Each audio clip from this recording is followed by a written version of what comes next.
آج ویو 360 میں بھارت کے زیر انتظام کشمیر میں پیلٹ گنز کے متاثرین مکمل یا جزوی طور پر بینائی سے محروم۔ ہم نے بہت سارے پیشنٹس دیکھے جن کی بینائی پوری کی پوری چلی گئی، کسی کی ایک آنکھ چلی گئی، کسی کی دونوں آنکھیں چلی گئی۔ اور پاکستان فٹ بال ورلڈ کپ میں کیوں نہیں ہے، جانیں گے آج کے شو میں۔ ایک وجوہات یہ ہے کہ اس میں جو گورنمنٹ آف پاکستان کی انوالومنٹ نہیں ہے۔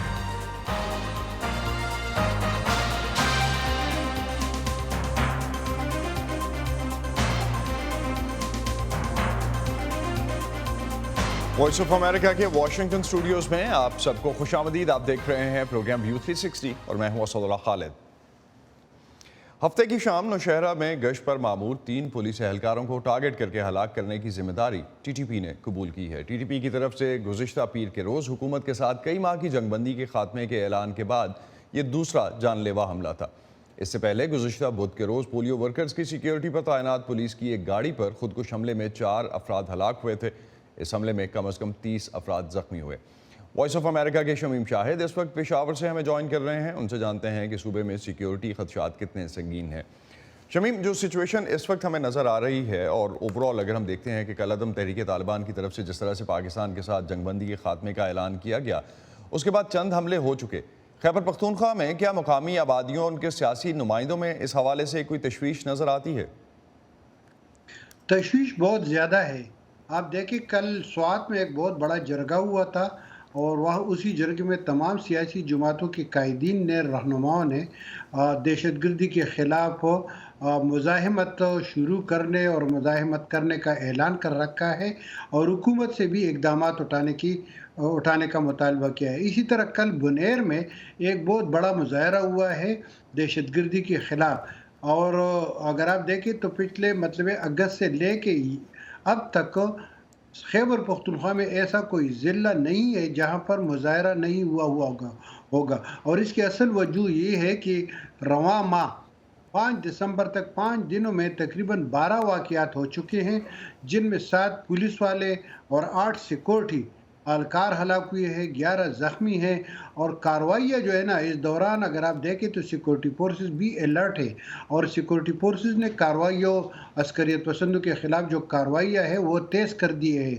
تقریباً 10 دنوں کے دوران 3 بڑی کارروائیاں کی گئی ہے، جس میں 5 آج ہو گئے ہیں اور 3 اس سے پہلے۔ تقریباً 8 عسکریت پسندوں کو ہلاک کر دیا گیا ہے۔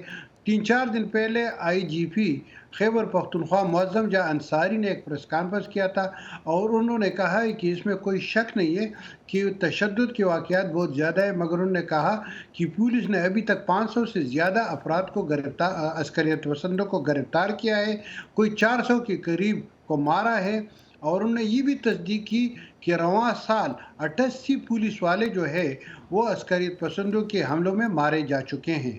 تو یہاں پر حالات تو سنگین ہے۔ شمیم، جو سیاسی رد عمل سیاسی جماعتوں کی طرف سے یا سیاسی لیڈران کی طرف سے کیا رد عمل ہے؟ یہ تو آپ نے سیکیورٹی اداروں کا بتایا کہ ان کی طرف سے نمبرز بھی شیئر کیے گئے ہیں اور وہ کہہ رہے ہیں کہ انہوں نے کچھ لوگوں کو پکڑا بھی ہے۔ سیاسی جماعتیں تقریباً متفق ہے، متحد ہے۔ کل جو ملکن میں جرگہ ہوا تھا ملکن ڈویژن کی سطح پر، تو اس میں سوائے پاکستان تحریک انصاف کے تمام سیاسی جماعتوں کے لوگ شامل تھے، رہنما شامل تھے، جس میں جماعت اسلامی والے بھی تھے، جمعیت علماء اسلام والے بھی تھے، مسلم لیگ، NP، PMAP، پیپلز پارٹی، پختونخوا قومی پارٹی، یہ تمام سیاسی جماعتیں، مزدور کسان پارٹی، یہ تمام اس میں شامل تھے۔ تو یہاں پر اس وقت اگر ہم دیکھیں تو سیاسی جماعتوں میں 2006 اور 2009 کی طرح صورتحال نہیں ہے، بلکہ بہت زیادہ اتحاد ہے، ایک دوسرے کے ساتھ تعاون کرتے ہیں۔ اور میں آپ کو ایک بات بھی بتاؤں کہ یہ جو حالیہ واقعات ہوئی ہے یہ پچھلے 5 دنوں کے دوران، تو یہ تمام جو ہے جنوبی اضلاع میں ہوئی ہے۔ ملکن ڈویژن میں جس کو ہم شمالی اضلاع کہتے ہیں، وہاں پر کوئی واقعہ اسی وجہ سے نہیں ہوا ہے کہ وہاں پر سیاسی جماعتیں بہت زیادہ متحرک ہے دہشت گردی کے خلاف۔ شمیم، ٹی ٹی پی کے جب سے یہ جنگ بندی کے خاتمے کا اعلان کیا ہے ٹی ٹی پی نے، اس کے بعد سے صوبائی اور مرکزی اداروں کی طرف سے عوام کے تحفظ کے لیے کوئی خصوصی اقدامات اٹھائے گئے ہیں؟ جو روٹین کی کارروائی تھی اسی کو ایکسٹینڈ کیا گیا ہے؟ anything which is making them secure or they feel secure about that?